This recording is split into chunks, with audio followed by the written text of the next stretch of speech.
All right, good afternoon, everybody. Anybody not ready? Yeah.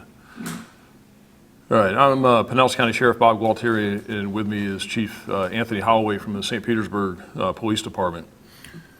And I think, as everybody knows, to address the significant number of auto thefts and related crime, the St. Petersburg Police Department and the Pinellas County Sheriff's Office have formed an auto theft task force.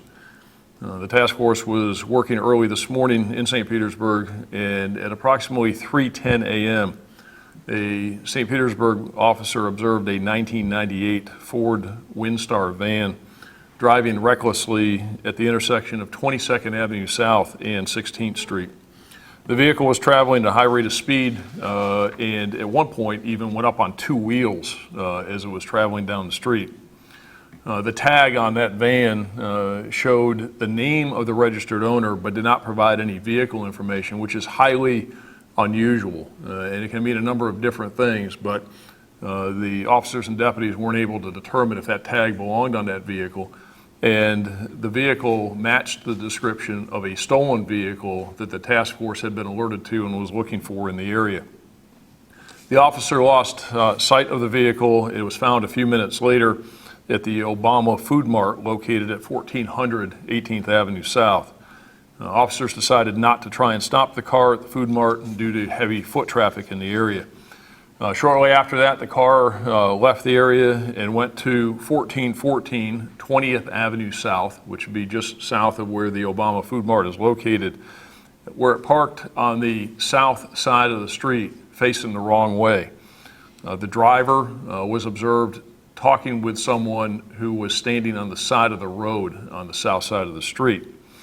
At that point, a St. Petersburg police officer in a marked patrol car attempted to conduct a traffic stop. The officer activated his emergency equipment, and immediately upon seeing the cruiser's emergency lights, the driver of the car, who's now been identified as Corey Leon Williams, accelerated in reverse and rammed an unmarked police car that was behind the Windstar van. There was a passenger in the car, in the Windstar van, who's now been identified as Alton Fitzgerald Witchard. In that unmarked car, there were two officers, and an officer who was a passenger in the unmarked car received minor injuries when his head hit the side pillar due to the impact. After striking the unmarked police car, Williams accelerated forward, driving off the roadway. He was already on the south side of the road.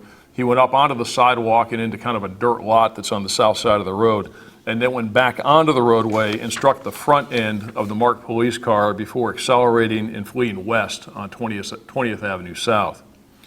The Pinellas County Sheriff's Office helicopter was overhead and followed the car as it traveled westbound, fleeing from police officers and sheriff's deputies.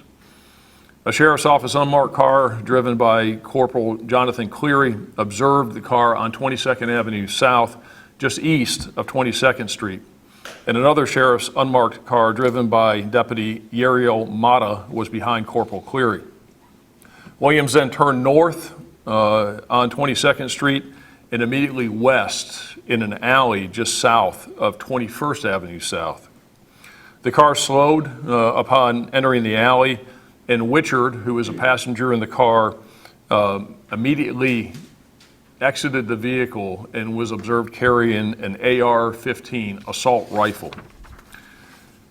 Williams, the driver, continued to flee westbound in the vehicle, and he was followed by Corporal Cleary, and Deputy Mata pursued Witchard as Witchard ran north on the east side of the residence located at 2220 21st Avenue South.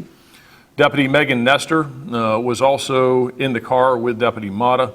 Deputy Mata was yelling at Witchard to drop the gun and repeated that command several times as Witchard was running north along the east side of the residence. As they rounded the north side of the house, Deputy Mata again yelled for Witchard to drop the gun, at which time Witchard turned with the rifle toward Deputy Mata. Deputy Mata feared that he was going to be shot, and he fired his handgun approximately 5 times, striking Witchard twice and in his torso, and also there was one round that grazed his hand. Witchard fell to the ground on top of the assault rifle. Deputies and officers secured the rifle, immediately rendered CPR and other medical aid.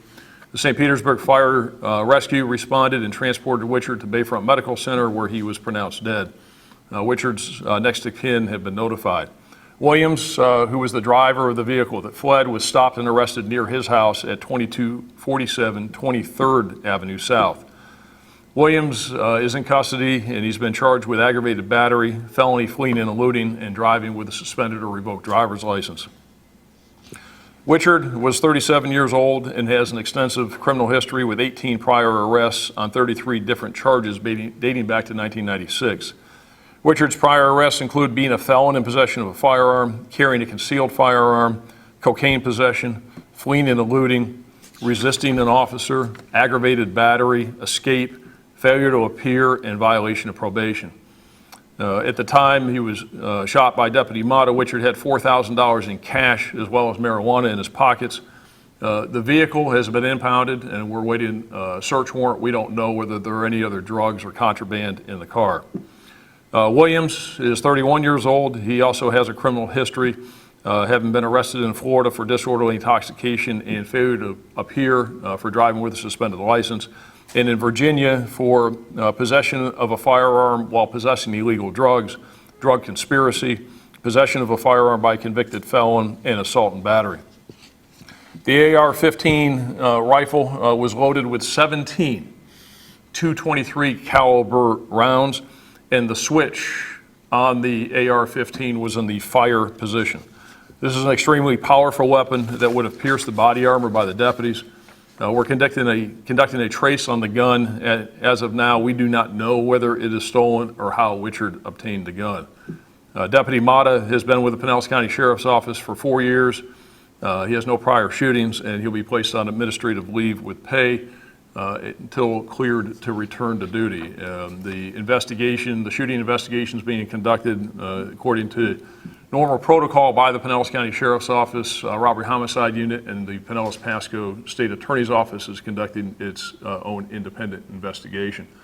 As you can see here from the photographs of Witchard and the firearm that he was carrying, this is the actual AR-15 assault rifle as it laid on the ground, on the grass. He fell on top of it after he was shot. These are the .223 rounds that came out of the magazine of the gun. And you can see over here that this is the area where this started. And the officer first saw the car here at 16th and 22nd. The car then went up to the area where the Obama Food Mart is here, number 2 on this map. Number 3 down here is where the ramming occurred. And then, of course, the incident where the shooting occurred was over here on 21st Avenue South, number 4. So it was all in this area of South St. Petersburg. And when the car, after ramming the St. Petersburg police cars, it fled, and it was kind of a zigzag pattern all the way to get over here to that alley. And this is the east side of the house that I was talking to you about, where south of this is the alley. And as Witchard ran north, he came around here, and Deputy Mata was rounding here in his vehicle. Deputy Mata's vehicle stopped here, and Witchard was here when he turned the assault rifle to him. So the actual shooting occurred right here on the corner of this house. So with that, I'll turn it over to Chief Holloway for anything that he wants to add, and then we're happy to take any questions that you all may have. Chief? Good afternoon, everyone. Just to let you know, St. Petersburg Police Department, the Sheriff's Office, has been working on the auto theft task force to reduce the auto theft that have been occurring, not only just in St. Pete, but throughout the Tampa Bay area. We will continue to work with each other, and that's all we have to say. Thank you. Anybody have any questions? This doesn't seem like the typical situation where, you're talking about teens. That's been this, the scenario in the past where we're talking about, 16, 17-year-olds. Right. I mean, you're talking about adults here. Right, and what we have said is, Chip, that this is a problem that has been prolific, if you will, epidemic. It is primarily involved young people, but not solely. And it just goes to show that it is widespread. Witchard is 37 years old, but it isn't limited to any one group or any one area or any one demographic. It is a widespread problem. And just goes to show the breadth of it everywhere. It involves a bunch of different people. So, no, it isn't what we saw a few weeks ago, but this is consistent with what we are seeing with the overall problem throughout the entire county. So we are seeing some of this, but it isn't the juveniles in this particular case. So. Do you think the task force is making a difference?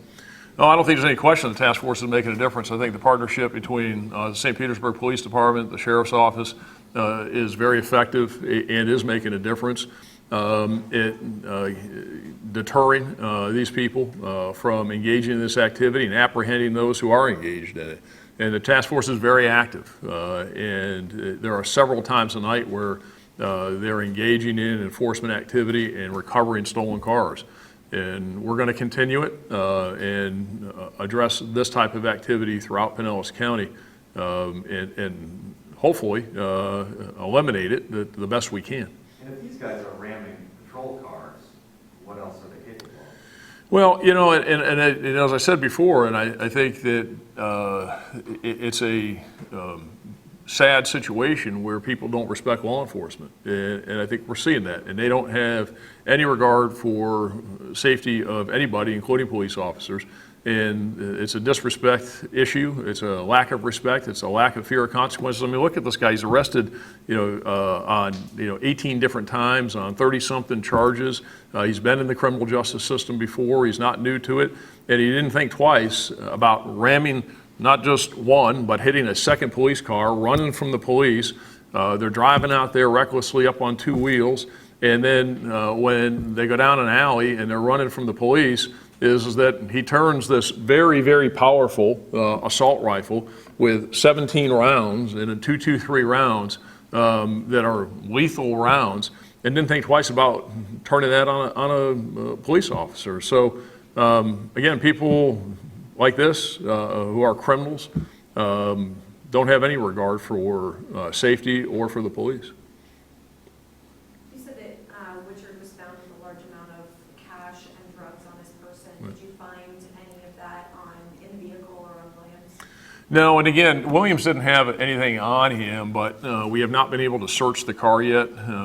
He will not give us consent, so we're going to have to obtain a search warrant. So we don't know what may or may not additionally be in that car. So that's all still part of this, as always is the case. And we're trying to give you as much information as we know it as quickly as we can. But it's all still fluid. It is still all under investigation. And there are still, in fact, interviews occurring as we speak and investigative leads that are being followed up. That's certainly something that we'll do, and if we find anything of significance, we'll let you know. So what we know right now is he had $4,000 in cash and a little bit of drugs on his person.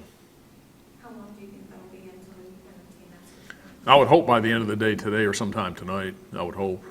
At the latest, it should be tomorrow, but we're working on it. These rounds, they have been fired as closely to these homes, would the people inside potentially be at risk as well? Well, with those kind of rounds, everybody's at risk. It would penetrate cars, it would penetrate bulletproof vests, body-resistant armor. That would go through homes. That go through just about anything. It's a very powerful weapon, a dangerous weapon when it's in the hands of somebody who is a criminal who has no regard for anybody's safety and no regard for the police. So this could have been a very, very bad day and a very bad situation, no question about it. We were just very thankful that nobody, and including no law enforcement officers, were hurt or killed as a result of Witchard's actions. These kind of weapons, you have to have special permits to obtain, correct? Is Witchard still- No, because this one, the best we can tell with this, and we won't know until it's dismantled, is semi-automatic. It's not fully automatic. And so they're out there, and, and the reality of it is this guy's a convicted felon. He can't possess firearms anyway. It doesn't matter to him. And and while I can't tell you definitively, because we don't know, because we're going to trace it back and see what we can find out, is that I'm confident it's stolen and was taken in some burglary or some theft somewhere, and that's what we're going to trace it back to. So, these are not the kind of people that abide by any laws or any gun laws, and they, steal the guns and use them for criminal activity, and that's what happens. All right, anybody have anything else you want to ask? Okay, all right, thanks. Yeah, it's Yariel, Yariel, Mata, M-A-T-A. Pardon me? Y-A-R-I-E-L, Yariel, Mata, M-A-T-A. All right, thank you, everybody, appreciate it. If you guys want a JPEG image of the rifle or